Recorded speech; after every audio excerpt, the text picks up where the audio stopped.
Coming up on today's episode. So what does this do? This does that magical thing of making the serviceability for the second property better. Yeah. And it makes the first property as low cost as possible. Makes sense. So we can buy, refinance, no equity or anything, and buy again. Yep. Or that same concept, buy, pay it all off, and buy again. And this buy, refinance, buy. And that's strategy number one. Yeah. But we can go further. Strategy number two is great too.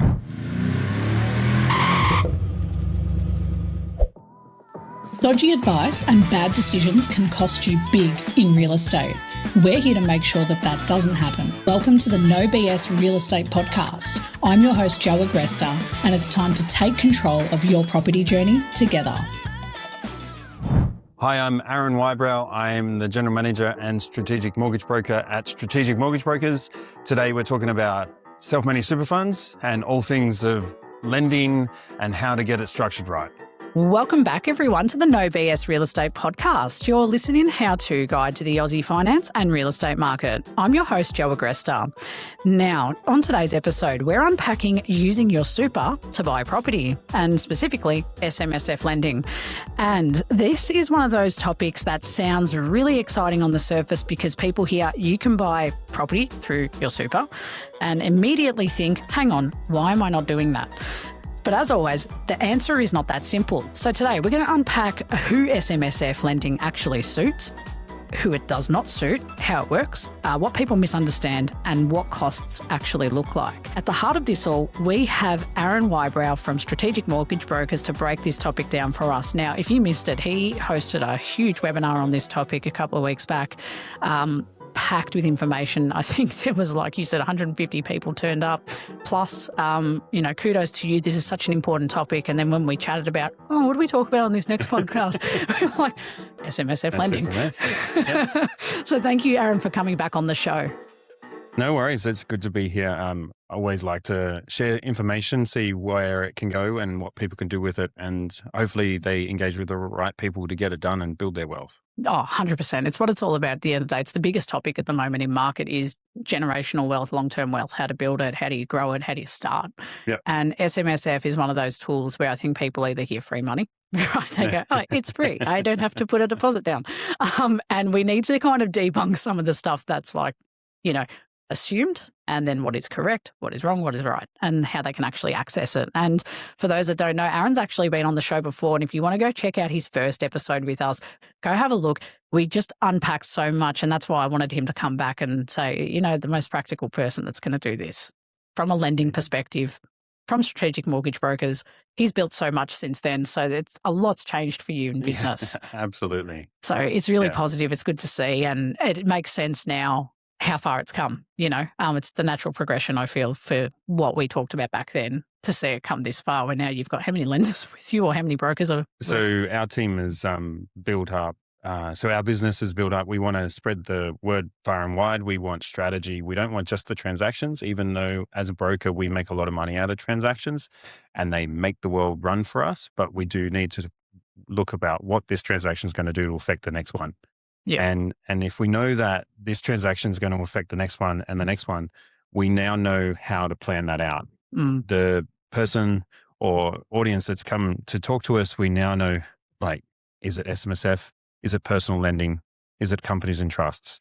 And if we know all those three things and the person borrowing money, building their wealth knows all three things, they can see their pathway clearer than before. And that's what we've built the business around, is that we've got now 4 full-time brokers plus myself and my business partner who are brokers, and we do take on clients occasionally. And then we've got an asset finance team, which we've got 3 full-time brokers there that just do asset. And the whole premise behind those two is that you get 100% attention on your investment lending. Yeah. And if you need those extra, say, business assets or a car because you can't go to work or whatever it is, we have the same 100% attention on that transaction that you would get when you're doing your property investment. And what blew my mind when we caught up was what you told me around pre-approvals. I think for a lot of brokers where they sometimes struggle is the pre-approval rate of their clients. They get their approval, they sit on market, and then they don't, manifest into an actual homeowner after months and months. In your case, when I asked you that question about the pre-approvals, you were like, this is not an issue for us. And I'm like, that's insane. You're like, it's the strategy. Yeah, yeah. So if people know where they're going and they're motivated behind it and they are actually going to do it, because I think the problem that people get is the problem is if you're better off doing something than nothing. Yeah.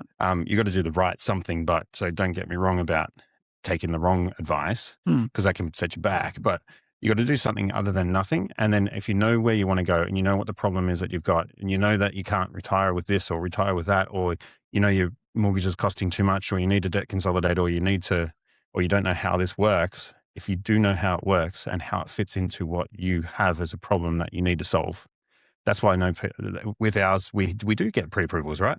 We have to do them. I did a pre-approval the other day, and it's already underway finding a property, and it has to be like that. Otherwise, what's the point? Yeah, well, that's the thing. And that's where it's devastating when I hear so many people who are capital ready sit on the table for 6 to 9 months. And it's like, but it doesn't need to be this way. You shouldn't be getting 2 to 3 more approvals after that first one. That's right. So I could talk about that all day, and I'm not going like to. Yeah, I do like pre-approval chat. I like outcomes in the next transaction. Yeah, you're like, tell me about SMSF now. But I think this is like the before we go any further on this show, I've introduced what we call the no BS statement of the day, where I say something a little spicy. Oh, here we go. A little out there. And then at the end of the show, I'm going to have you determine whether it's bullshit or not bullshit. So today's statement is, if the only reason you're using your super to buy property is because you've run out of personal borrowing capacity, you probably shouldn't be doing it. So we won't answer that yet. You don't want to answer that yet? Okay. No, we're going to see if we can get to the conclusion by the end. All right. So, yeah, only reason, right? We'll come back, I promise. Okay. I had the last guest who was like, can I just answer it now? I'm like, absolutely not. We've ruined the flow. No worries. And I guess the best place to start is, why SMSFs are suddenly everywhere. I feel like this is a buzzword that has been floating around for like the last 6-8 months. And Aaron, I've had someone on the show from the buying perspective, like a buyer's advocate, explain it. Very different to your kind of perspective as well, because you're actually in the thick of the financial structures, right? So SMSFs and property seem to have, been popping up everywhere. From your perspective, why are more people starting to look at buying property through super and not just like their personal name? Well, I think it's in the name SMSF, right? It's called self-managed. It's not partially managed. It's not fully managed. It's not advice managed. It's nothing to do with that. Like, it's called self-managed super fund. Yeah. Right. So we have the general premise that you can Google. If you Google your super fund and you Google what it's invested in, it's potentially, you can't find it. That's true. Might be in a low, a defensive one, or a middle growth one, or a high growth one, or all that stuff. And what is it invested in? All right. What's it returning? Yeah. How can it, is it enough? Is it making you money? Yeah. And we've got the extremes too of some of the younger crowd that think SMSF is great, but they've never looked at their super balance. Oh, what's that? I don't know what that is. But it's becoming more popular because people want to take control of how they might have had experience with property investment in their own name, using the bank's money, which we can get that 30-year mortgage on. And then you go, cool, well, it worked here. I don't know what my super is invested in, so I may as well replicate it there. Yeah. I think a lot of people also don't. I think the most common conception of super in general is a lot of people don't know. They know they need it, or they need to have something contributing to super because those are the rules, but they actually don't care or know who they've set up their super with a lot of the time, because usually it's your first employer or your first career pathway where whatever business you're in says, this is the super fund. If you don't have one, sign up to it. And you just follow tick box activities, get it done, but you actually don't know why you're there. And you get stuck. And then it's not until, like you said, where you've invested in one property or your own principal place of residence, and then you talk to a tax agent, and then you start to hear this term and you go, oh, I didn't even know that was a thing. It's a fascinating topic. SMSF is that regulated. There is only one or two ways to do it. Yeah. It's that regulated. You can't stray from the path, right? You have to do the compliance checks with ATO. You have to open up the bank account. You have to roll over things. You have to have a couple of companies and a couple of trust deeds and all that extra documentation that comes with it. But it's yours. It's self-managed then.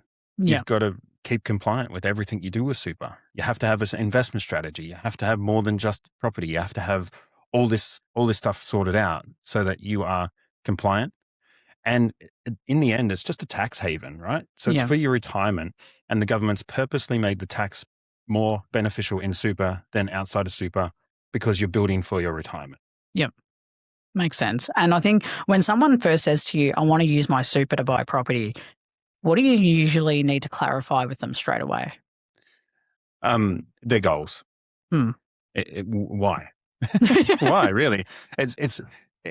Super can be we've got a lot of clients that build their wealth outside of super all the time. Yeah. And their super is the thing to diversify into different assets, right? Mm. We've got people that want to build their wealth outside of super and inside of super with lending and things like that. So to clarify, I do the loan on the property that is bought by the super fund, or the loan on the property that's bought outside of super, right?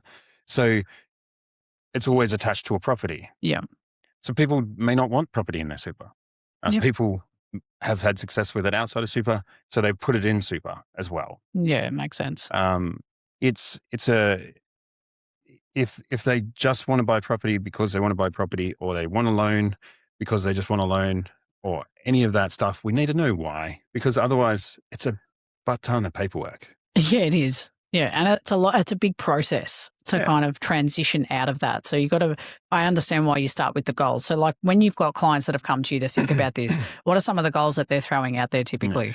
Yeah, so the big goals around property investment and lending is usually around the first one that comes out, depending on the age group, and if they've got kids, is legacy. They want to help their kids. I would say the biggest help your kids is to make sure that they can save a deposit and get into the property market pretty quick themselves without your help. And then it's around passive income is another one. And then you can usually understand passive income to calculate that out to how much borrowing they need and put that towards what their capacity looks like in super and out. I've had goals I've got 9 properties, I want 10. I've got goals from people that said, I've got $7 million worth of real estate, just get me 8. We've got goals that say we need to have our passive income of X dollars to come from our property portfolio, so we don't have to take it from our business. And our business is something that we want to grow and explode, so we don't want to be the burden on there, but we want to build it up. The goals come in so many different flavors, right? And super is one of those ones that the goals have to be the longer term, because if you buy and sell property in super, it has to stay in super. Yeah, that's right. And that's, I think, where a lot of people don't realize that even though they have that equity in that property, it's not exactly like the easiest process to just go in and dip into it and access it, because it is there for retirement planning. Yeah. But if you're retired, there's a whole range of different strategies. If you want to do some stuff that you've planned and you've got these properties or whatever it is that your end goal dollar figure is, when you do retire, there's some pretty fancy stuff. Oh, yeah. And there's some fun stuff to enjoy as well. Yeah.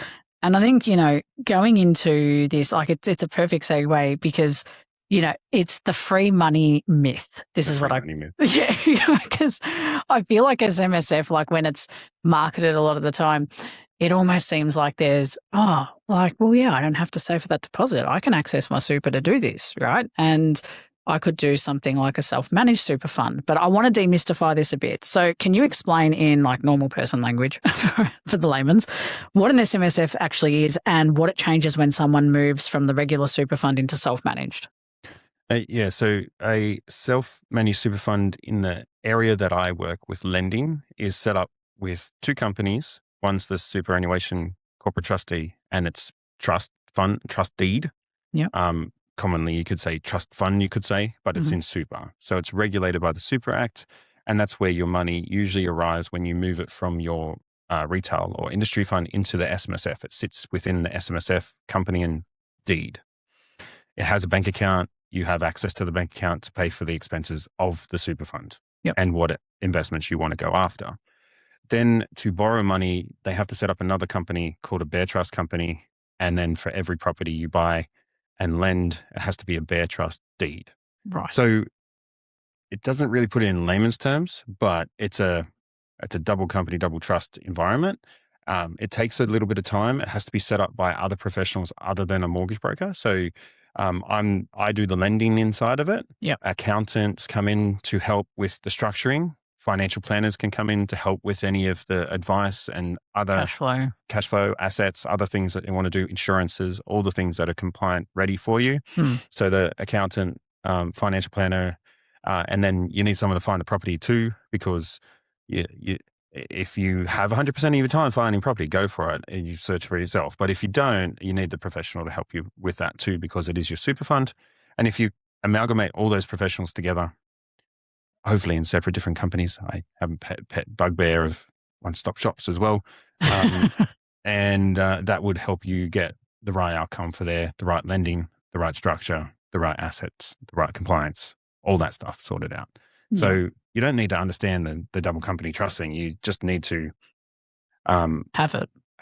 Yeah, and be able to utilize it. And use the professionals that can help you keep it compliant. Well, this is the other thing I think a lot of people get wrong, is trying to cheap out through this process. Is, I can do that. But it's overwhelming to manage your own super fund, because like you said, the compliance alone is a headache behind all of that.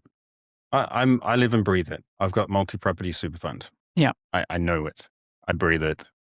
It's questions come left, right, and center. There's bills. There's other things. So you have to be on top of it. Yeah. I would never have it any other way. Is that the best? When did you make that switch for yourself? So I did 2020. I was in a period of time where I needed a place for my business to reside. Yep. And that had some capital there. There was some nice properties for office there that I could get. And I was able to convert into a SMSF. I was able to buy my commercial premises, and my business is able to rent off my super fund. Yeah. And for me and my circumstances, that works really well, because I'm renting off my super, right? And then after a few years later, I was able to go again and buy another property in super. And that's a whole different level of understanding of what you need to do there to be able to hold more than one property in super. Yeah, because this is the other thing people don't realize, is you can use it to buy commercial assets. So if you do have a business, it becomes an attractive offer, even just to start there. I know a lot of business owners who made that transition into SMSF based on the fact that they could access their super to buy a commercial property and rent off themselves. And even for the commercial investor, it's fantastic too, because you can get an 80% loan on the commercial property. Yeah. And outside of super, it can get a little bit finicky to try to do the same thing. Oh, yeah. It's different lending criteria, different securities, like it's different kettle of fish altogether. Yeah. And there's a lot of benefits, which we're going to get into. So I guess when people, hear that they can buy through super, what do they usually misunderstand about how it actually works? Like, where's that big misunderstanding or gap in knowledge? The biggest understanding is what you've done with your properties and equity and lending outside of super is probably not going to work the same inside of super. And the biggest gap is that we even have, till today, even off some of the masterclasses and education we do, we have people coming in going, I've paid off my property in super. Can I use it to be able to buy another one? And in superannuation, you cannot refinance to draw the equity out. You can't use redraw. So if you pay onto the loan, it's done. It's gone. The only thing you can do is utilize funky product offerings, which have an offset account that doesn't pay off the loan. If your property owes 200 grand and you've got the property's worth $1 million, you can't go after the difference in the property. All right. That's a big thing. And this is where you can get into the myths of whether you should sell or hold on to the properties, or how you can generate another deposit into your super funds. But SMSF is a place that we commonly hear more and more chatter about buying and selling, and the sale can get access to your equity. And that's a very interesting lending strategy to go after if you buy, sell, and buy again. Yeah, which is exactly the scenario we're going to play out, because when you showed this to me when we were catching up, I'm like, just don't say anything else. We're just going to do it on the podcast. Yeah. And I was watching the replay of that webinar, and I just found it fascinating. It was a very informative, very educational, and we will actually link it in the show notes below too for those that want that more in-depth explainer. And I guess, when I go down into this, like who it works for and who it doesn't, I feel like this is important, because in your experience, who is SMSF property lending usually best suited to, and who is it absolutely not for? Yeah. So if you are happy with complexity, it can be for you. If you don't like complexity, it's not for you. Yeah. Right? Interest rates on SMSF loans are usually 1, if not 2% higher than your current loan. So you've got to be comfortable with cost because the interest rates are going to be higher. The fees are probably higher. Where you've had a bank value your owner occupied property or an investment property outside of super and they haven't charged you for that, they will charge you for that in super.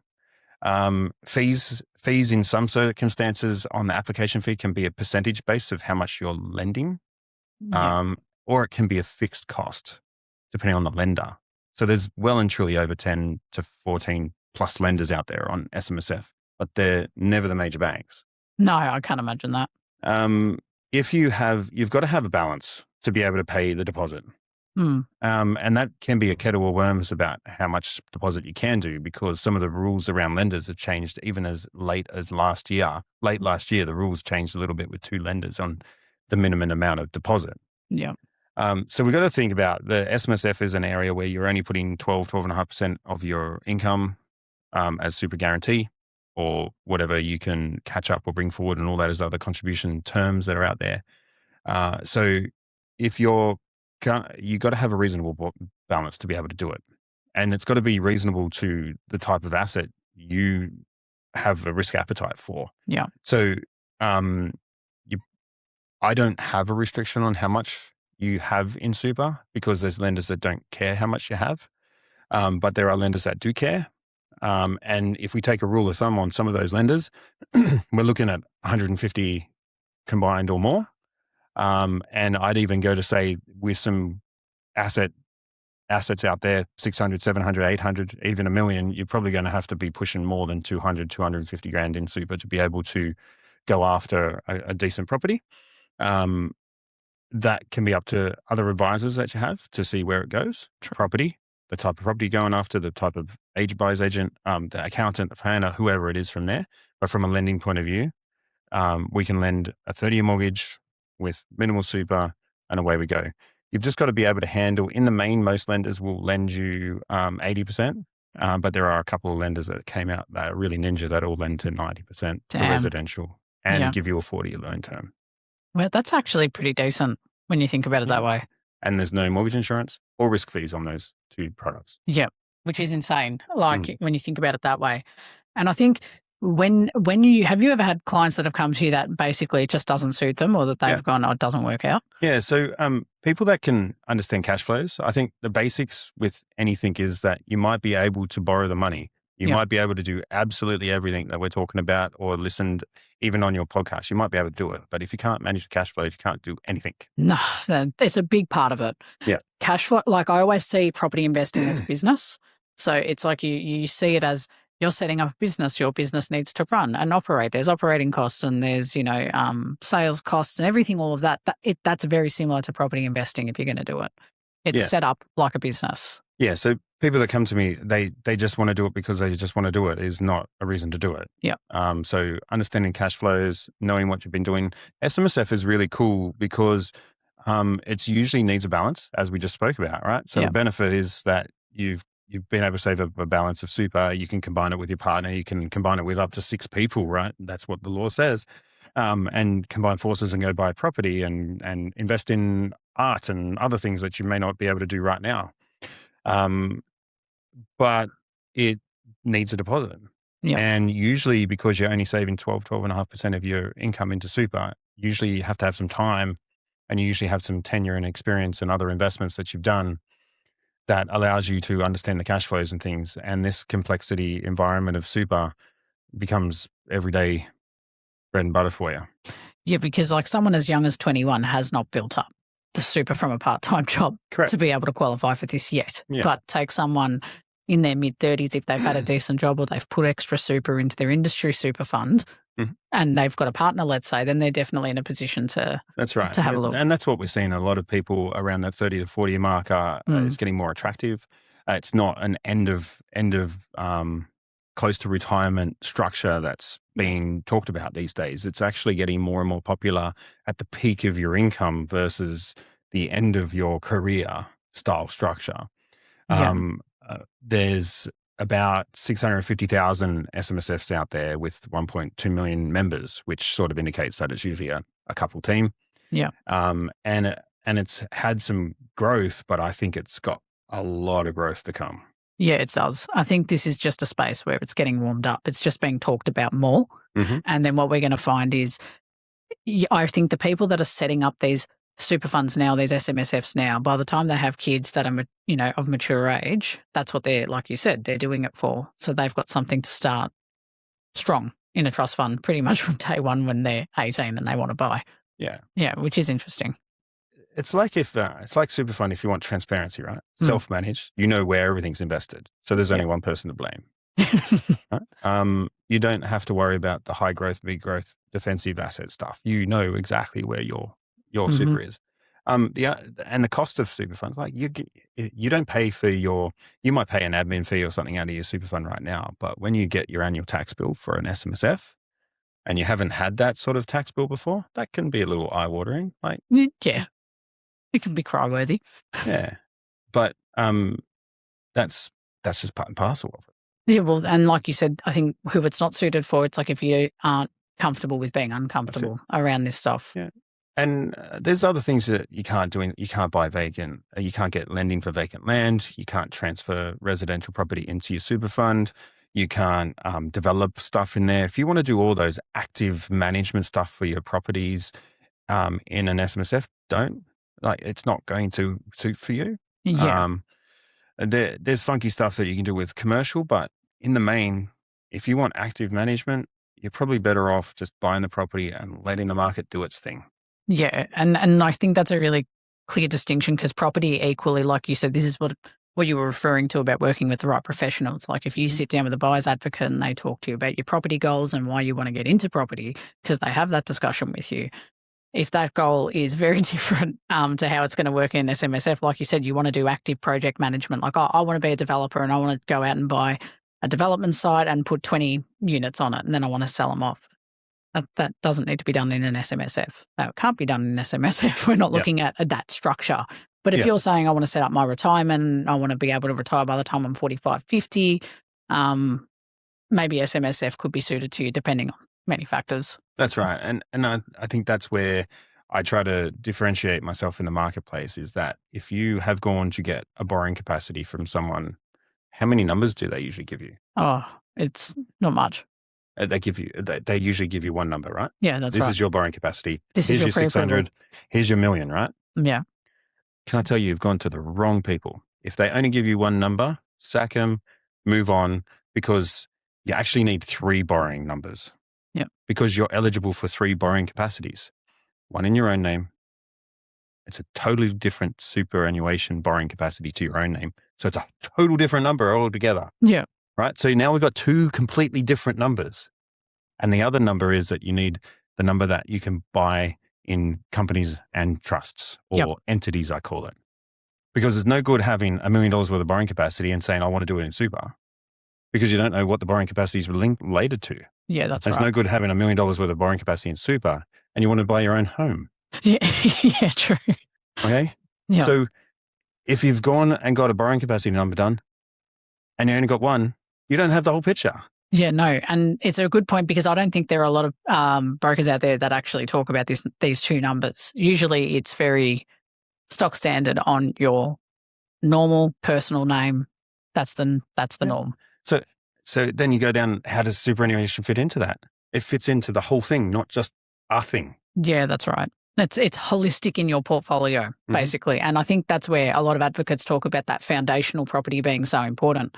But if you go to a lender who's only giving you that one figure and that one number, then you don't have the full picture of, well, actually, if I had a number for the SMSF stuff or, buying in a company name or the trust name, whatever it is, yeah, that's super important to be aware of because then it changes your positioning and your structures and, maybe, you're right. I didn't realize I had, 50,000, 60,000 more to borrow from super than I did in my personal name. Yeah. Now it's different. and if you know those numbers, right, where's your goal now?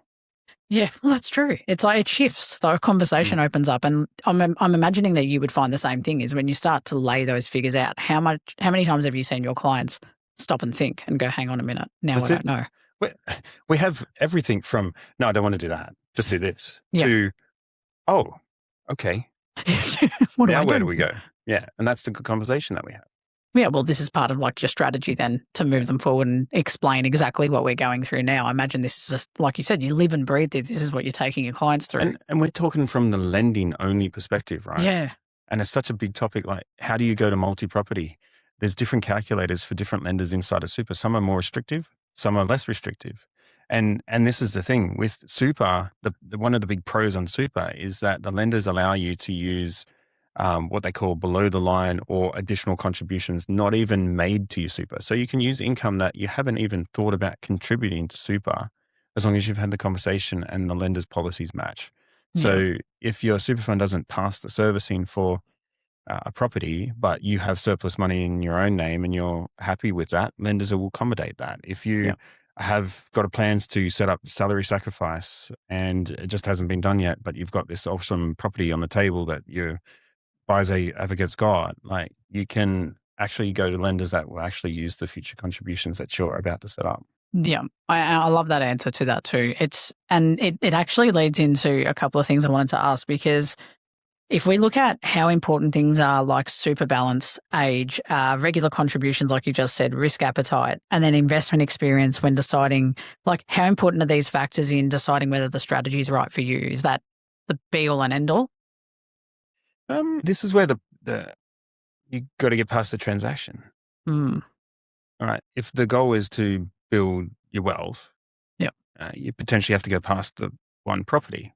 That's right. You may not, but if you're going to go past the one property, then you've got all your cash flows, you've got all how the deposit's going to be saved. So just as we talk to first home buyers, right, that are trying to save their deposit, it's the same conversation in super. It's saving the deposit. It's just how you get it into super is very, very different.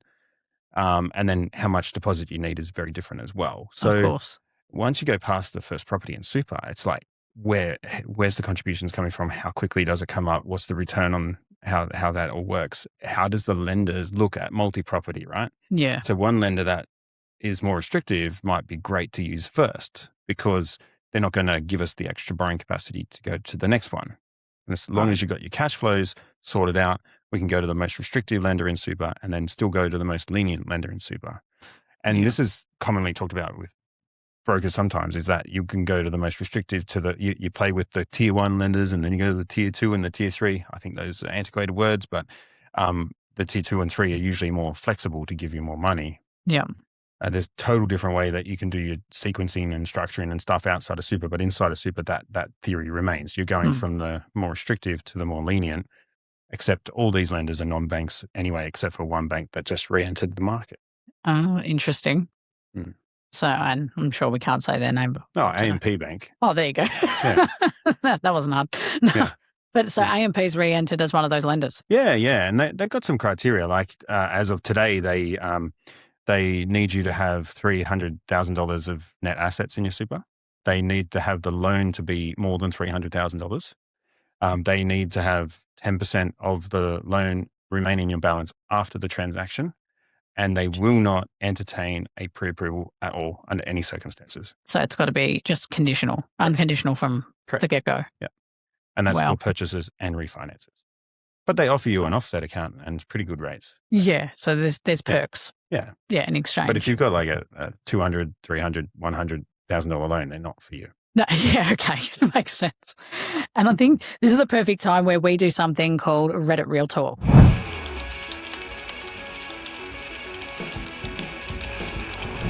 So This is a segment that we have listeners that submit stories to us week in, week out. Shout out to you guys. Thank you so much for being engaged and telling us basically what you want to hear about from our professionals that we interview.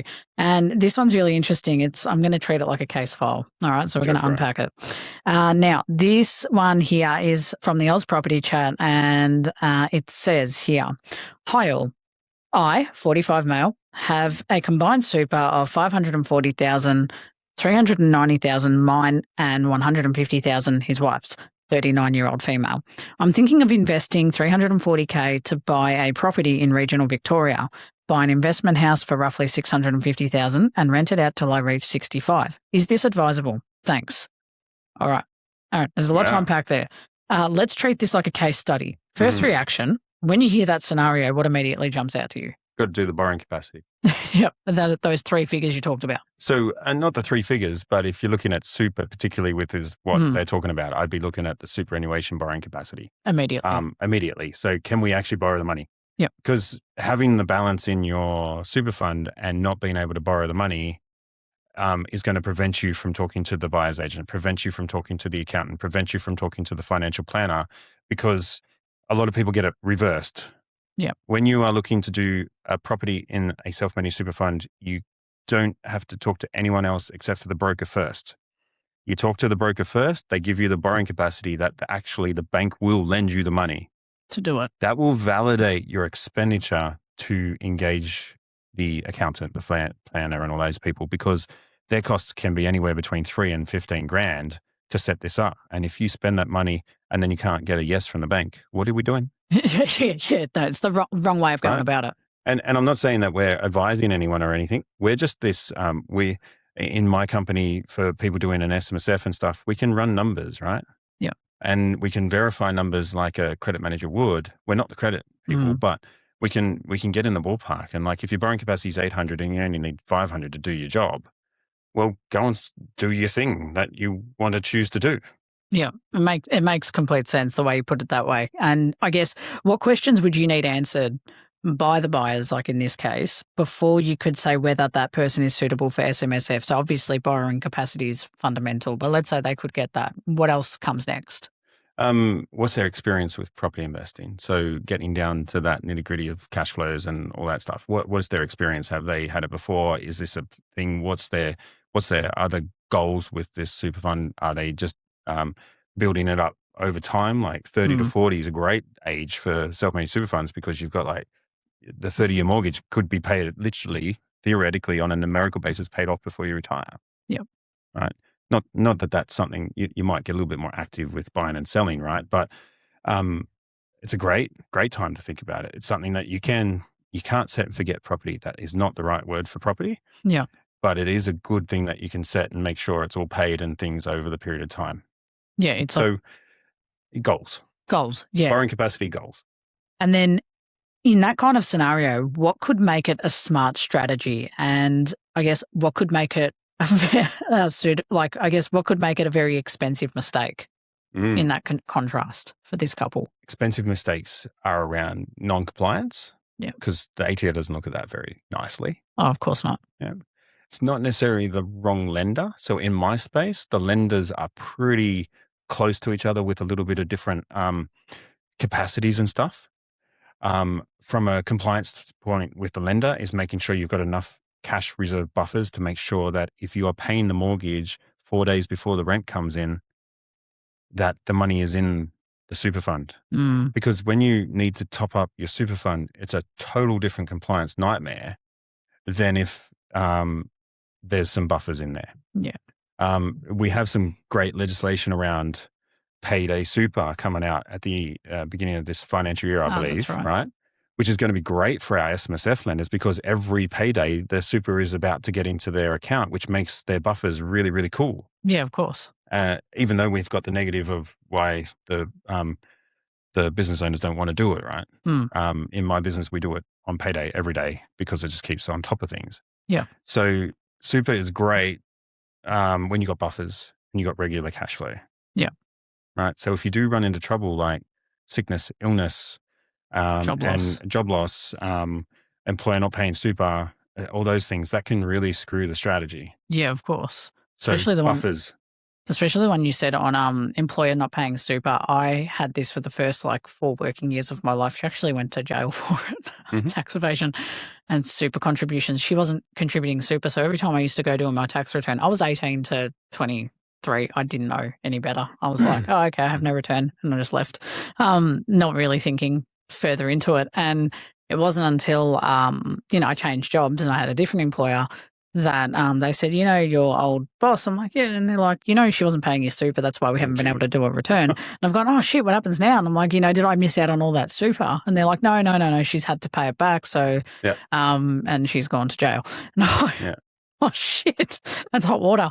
But I imagine if I had a, self-managed fund and I don't have a business, I work for someone else. That's a huge risk. A rough one, right? That's a rough. That would have screwed me. You know, that interesting thing you said about someone coming to you and going, I've run out of my borrowing capacity in my own name, and now it's time for super.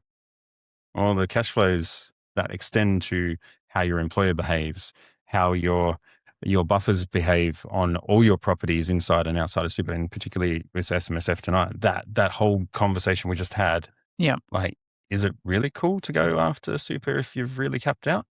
Correct. It's a yes and a no, right? But interesting.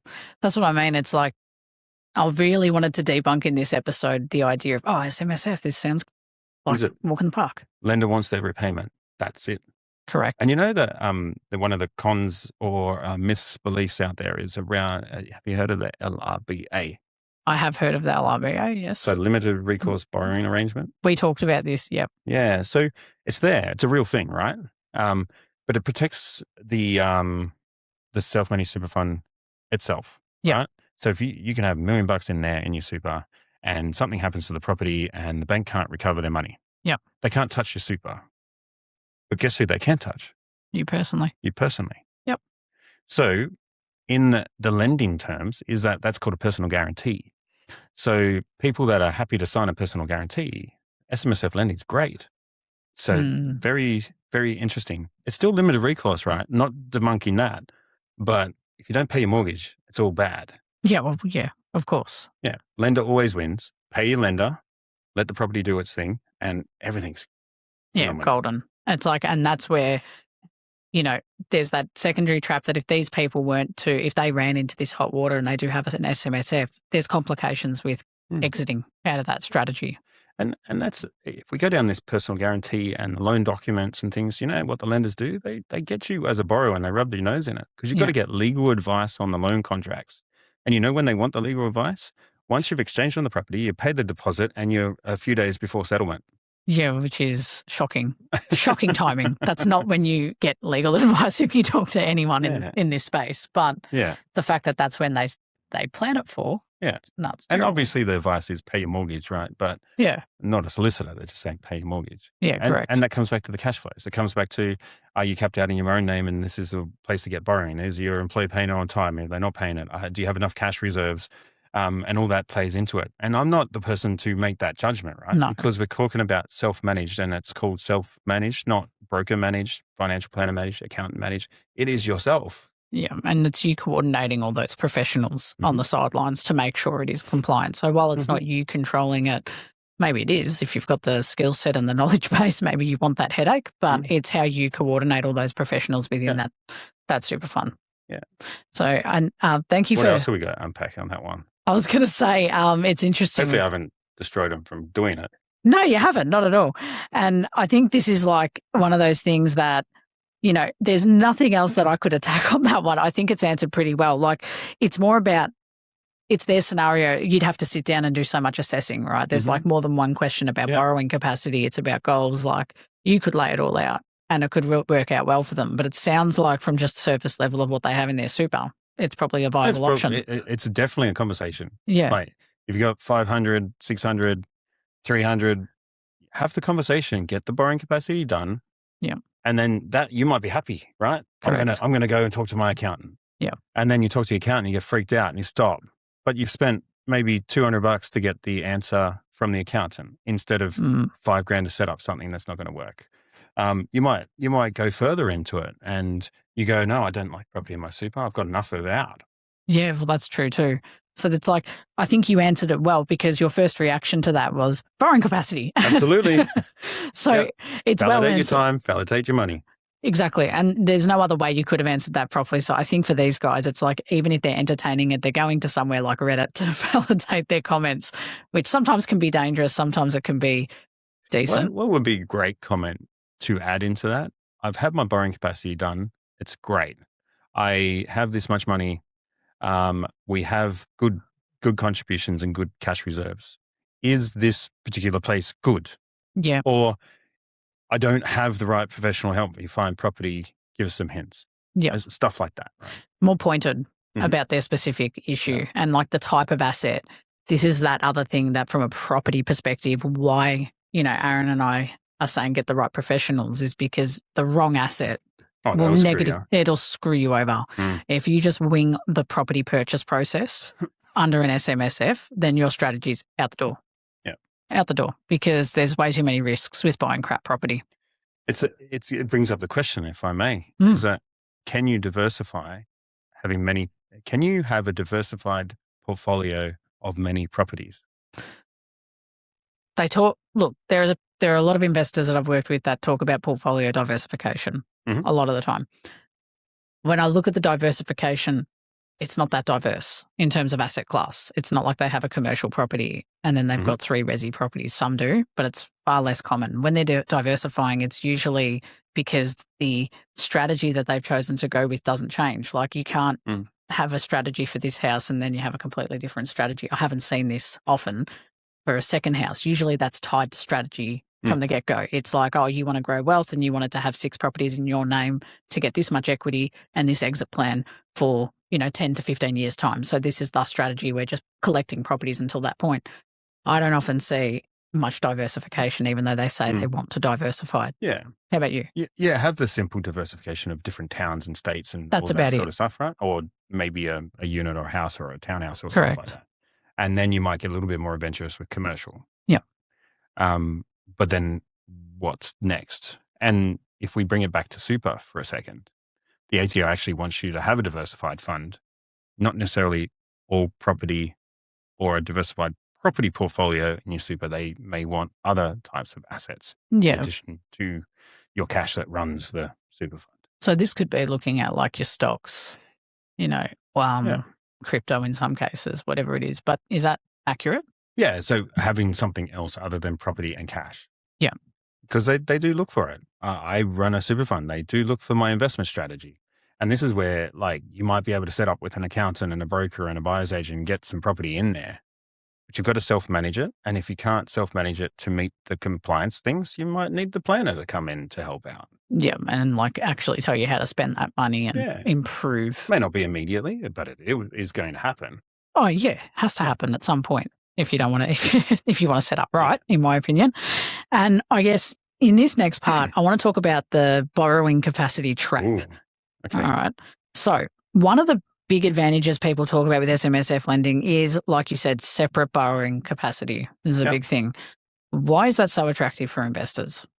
So in the borrowing capacity calculators, you could pretty well, I like to say they're magical beasts. I don't know who can create those Excel spreadsheets or even the online calculators, right? So if you unpack it a little bit, so I was listening to a podcast this morning, we've had 3 rate rises. Yeah. And let's just say that stuffed your borrowing capacity by 25 grand a rate rise. So now we're 75 grand worse off on borrowing capacity.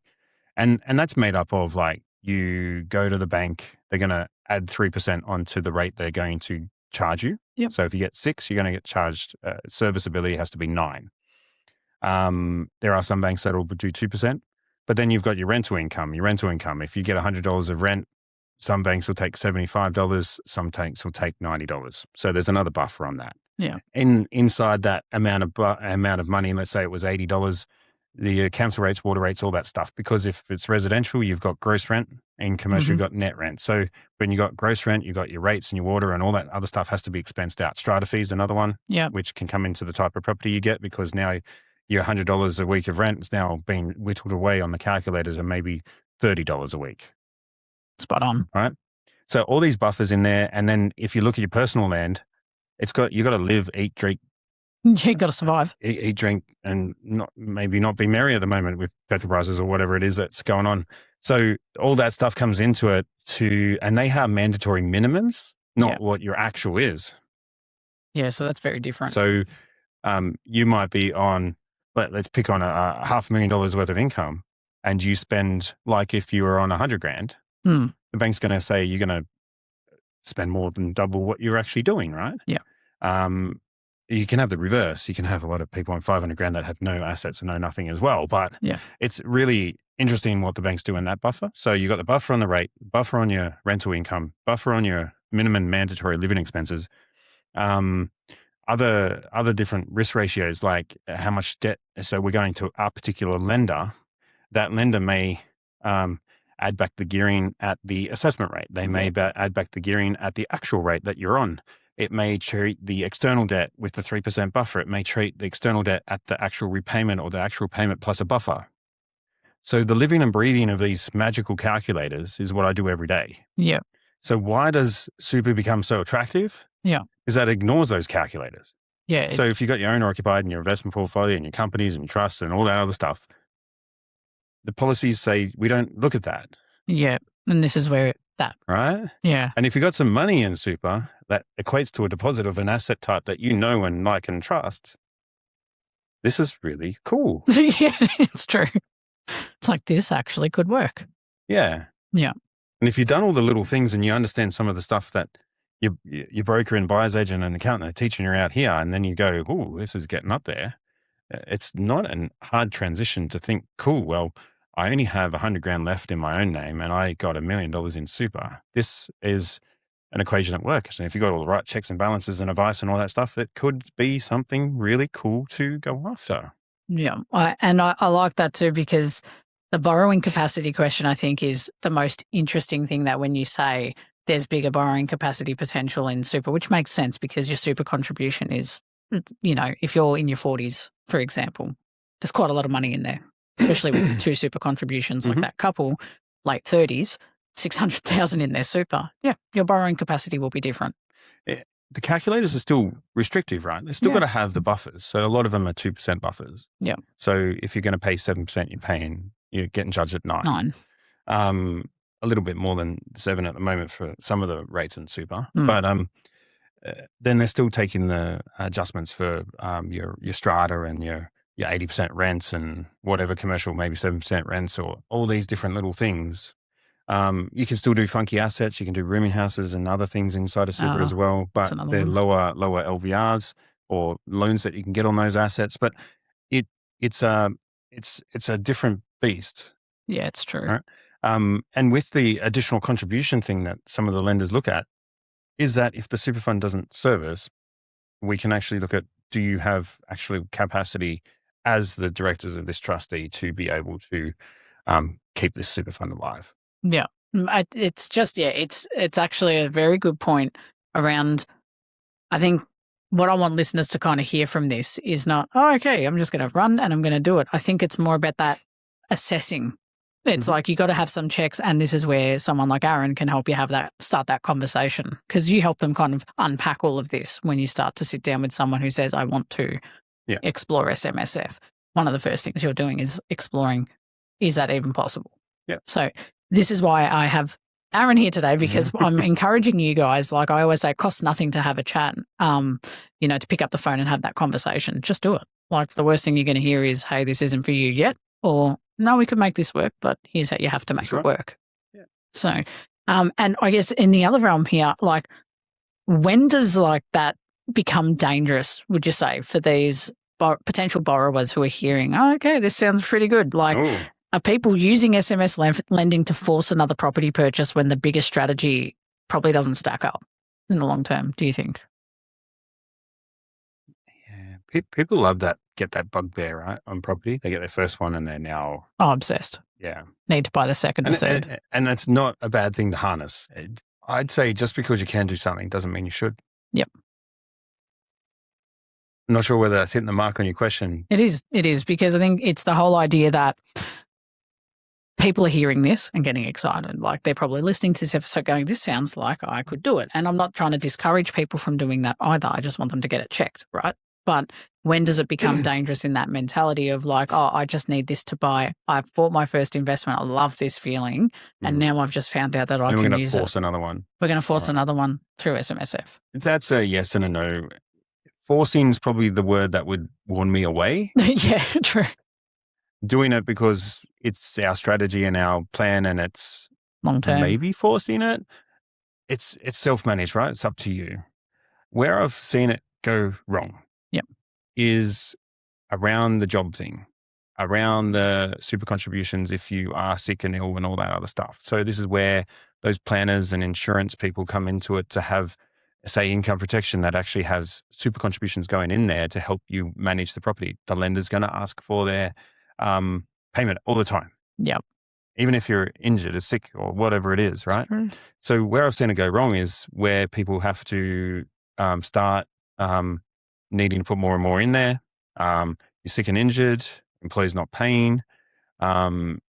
We've even had some war stories of clients that didn't come to us but have been referred to us, right? Yeah. So the difference is when you come to us and we talk about all the goals and borrowing capacities and you go off to your other professionals, that's great, right? Yeah. If you are all set up and you need your second property and we're going for it, great. But where we've had some doozies come to us to fix, so the problem ones, they might have used their super fund money for their own means because you get access to your account that has super in it and it can go anywhere. So we've had people where we've had to refinance. The accountant said, this person's got into some trouble, help them out. And we've had to refinance their own home. We've had to pay back the stuff that they take out of the super, the penalties, everything. Oh, geez. So let alone super's a great vehicle when we were talking about it. But if you don't manage it right, there is only certain things like there's only a certain amount of equity I could get that for that guy. There's only a certain amount of blah, blah, right? If you didn't have property outside of super to get to deal with a problem, and because we see everything, right? So we're lenders, not the people saying do it, don't do it. We do the loans on it, and we do the loans to help the problems when people get themselves stuck. Yeah, that we haven't seen before. Yeah, and this is where I think you've talked about elements of debt consolidation and things like that when they're getting ready for these kind of positions, or once they're in it, where they're going wrong, is if they do get themselves into hot water in personal lending. Personal lending's much more easier. It's less structural. It's less all that stuff. You've got even the ability to do it in your own name, right? Yeah. Let alone whatever the government's going to do with the day. You still got some contributions, tax benefits, some other things. You've got the ability to earn more money. You don't need to worry about how to get the money into super and stuff like that. So that's true. There's other areas. If you are starting out investing, there's other things you can do to get up with the knowledge first, and then the right professionals, then the right properties, then off from there. Yeah, I think really well said. And I guess how do, you kind of touched on this, but the LRBA structure is so interesting to me. Yep. But we covered it off already because I think there's a distinction we need to make from the typical personal lending, then you've got your SMSF lending. So we kind of went through those differences, which brings us into the equity problem that I want to talk about. Because in normal property investing, people often talk about, buying, waiting for the growth. So that's like, the hold strategy of maybe like 2 to 5 years, depending on the type of asset where they've purchased it. It's got some equity, it's got some growth. And then they think about pulling out, like refinancing, pulling out that equity and then buying again. Now, why doesn't that work the same way inside SMSF? Yeah, so a couple of aspects I want to take on that one would be, what is the lending strategies that I have to help people understand what you do with super to go further, and why you can't get the equity? Well, you can't get the equity because super, the SIS Act, which is the Superior Investment stuff, right? Yeah. Big long words, even though I've used big long words tonight, right? The legislation doesn't allow you to get equity or redraw. That's what it is. It's just a hard asset. They've really locked it down. And if you think super's for your retirement, you buy a property, you pay it off, they want it to be a hard asset.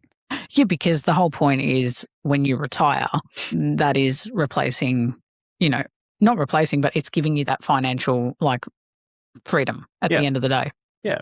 And we've seen it in the personal land where people want to keep refinancing at 90%, 90%, 90%. And what is actually making up the wealth? Yeah, that's true, because you just keep lending. They're two extremes, right? So super, paid off, it's done. Yeah. Right? So there is no equity, there is no redraw.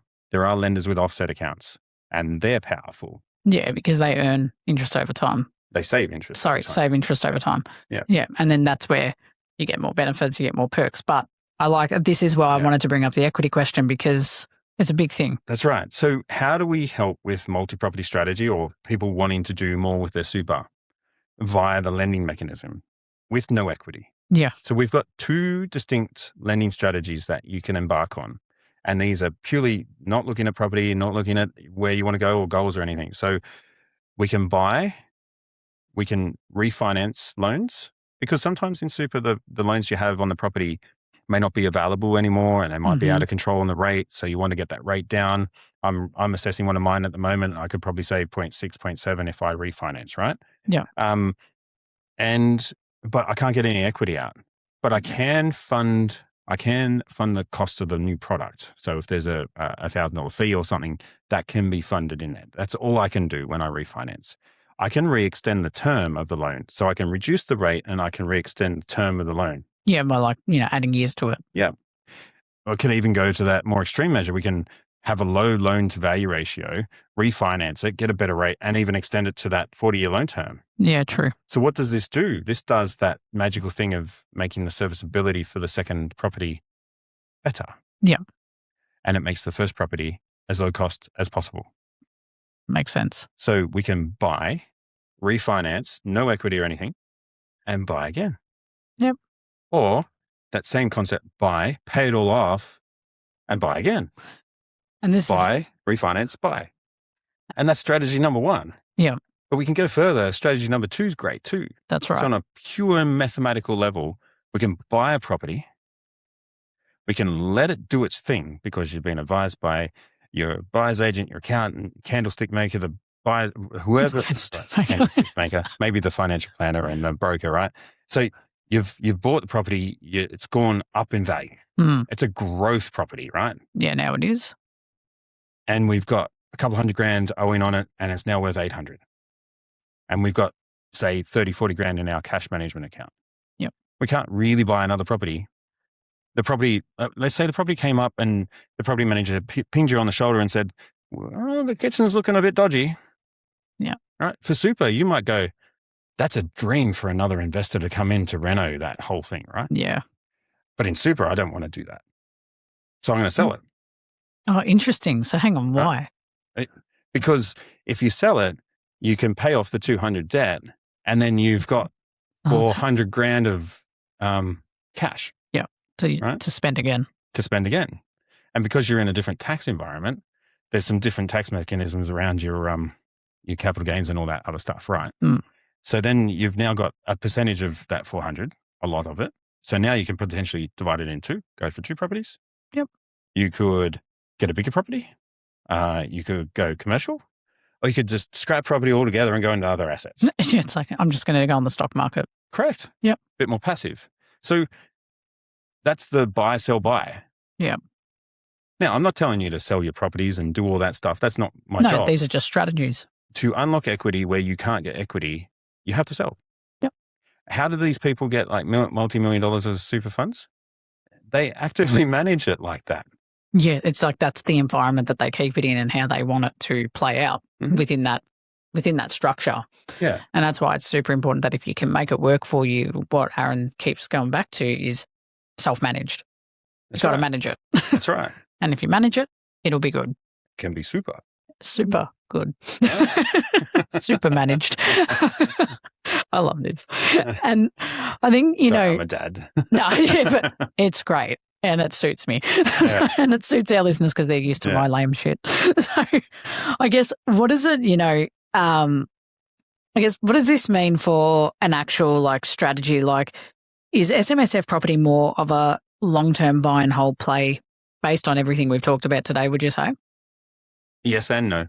Yeah. So it's like either that buy, sell, buy. That's how you kind of keep everything moving. Buy, refinance, buy, no equity. Or buy, pay off, buy. Yeah. Or buy, sell, buy.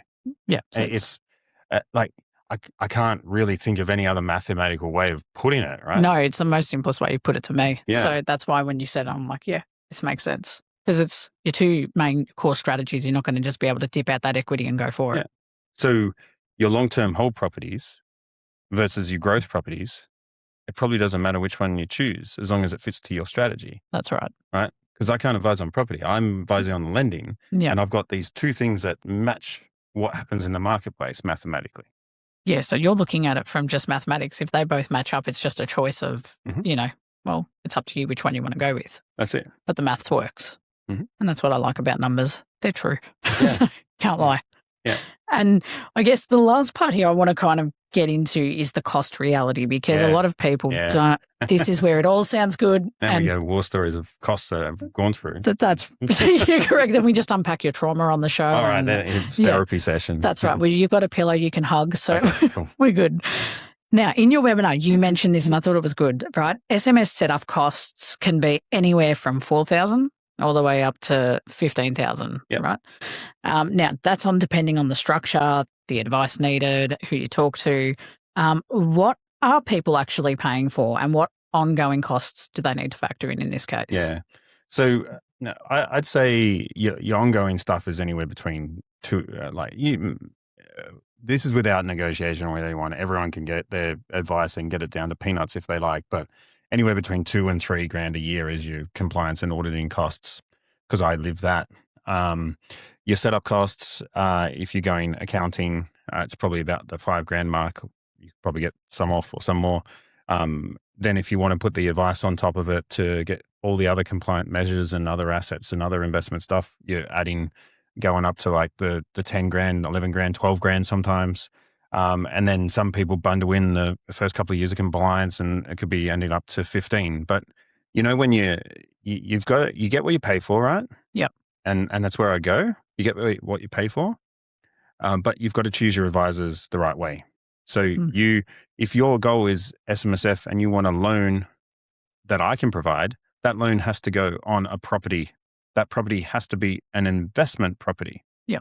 That property has to be found by you or a professional, right?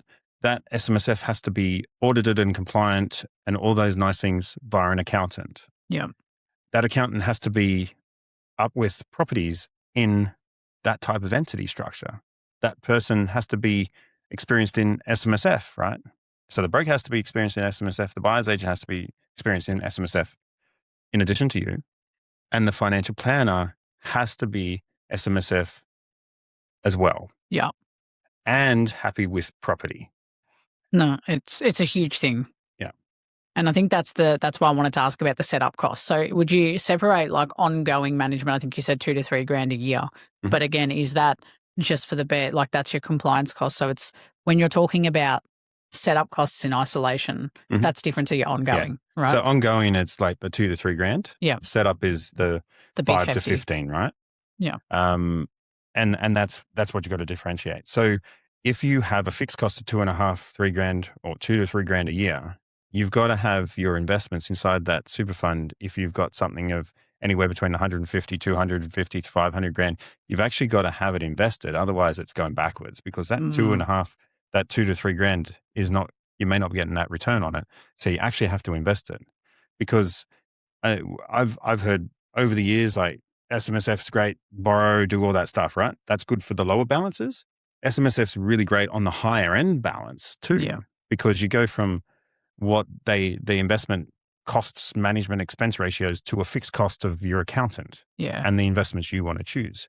So the high end doesn't have to have borrowing, and SMSF's great because of fixed costs. But on the lower end, if you don't do anything with it, that's what happens. And we've got stats like last year it was like 38,000 new SMSFs, and there was about 4,000 to 5,000 that, I think it was like 3,800, anywhere between 3,000 and 4,000 closed. Jeez. Yeah. So that's crazy. And then there's planners that I've talked to and everything like that they do more closing of SMSFs than opening them. So really? there's this thing that you have to be self-managed. So how do you start? You asked me, you got this set of scenarios. What are you going to do first? Borrowing capacity. Yep. What's next? Goals.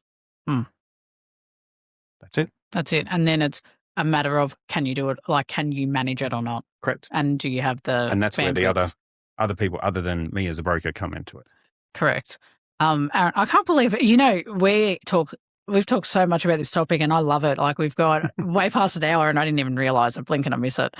This has been so educational, so informative for our listeners because this is something that I don't think it's talked about a lot, like I said, and they don't really fully grasp, what's involved. And the way you presented on that webinar, I was like, just come and talk to us because I think this is going to be super important as a conversation. Important. Exactly. I didn't even mean it.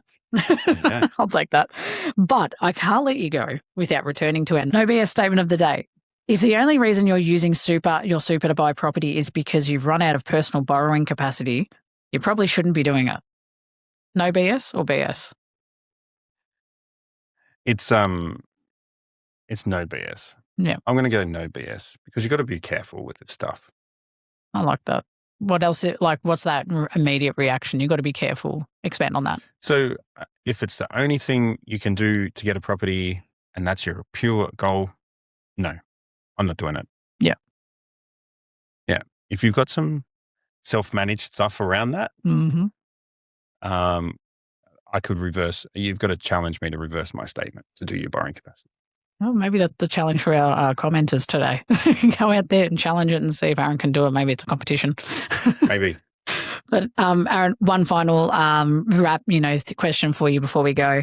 For someone who's listening and heard all of this thinking, oh, okay, maybe SMSF lending could be something I should explore. What's your biggest piece of advice before they take the next step?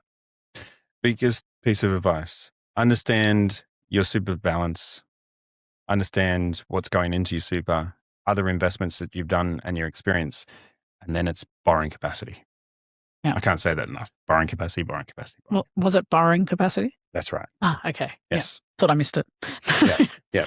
Aaron, thank you once again for coming back on the show. I really love this conversation. It's always a lot of fun with you. I love the way you talk and I love the way you explain things, and it's just so refreshing. So thank you. Yeah. Can't be all boring numbers. And thank you to our listeners who have been tuning in today and to this episode. I know there's been a lot of chatter around SMSF, so I hope this was informative for you. As I always say, it costs nothing to pick up the phone, have a chat. Just pick up the phone. Aaron's details are on screen in the show notes below. Have a conversation. I'm sure he's going to be willing to chat to you no matter what. Absolutely. And worst case, you buy him a coffee and then you call it a day. Whatever, if it doesn't work out. So there's nothing to lose. That's it.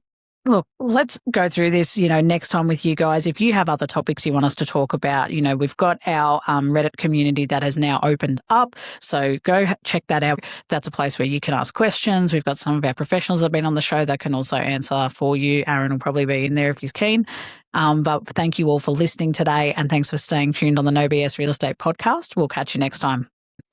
That's a wrap for this episode of the No BS Real Estate Podcast, powered by Abodi AI. If you found this conversation helpful, don't forget to subscribe, leave a review, and share this episode with someone who might need it. If you're looking for more guidance on your home buying journey, you can visit www.abodi.com.au for expert advice, property insights, and the tools you need to find the right home with confidence. If you're already on your journey, you can also download our app. Just search Abodi AI on the App Store or Google Play. Have any questions or want to connect, you can follow us on Instagram at abodi.com.au or send us a message. We'd love to hear from you. Thanks for tuning in, and we'll catch you in the next episode.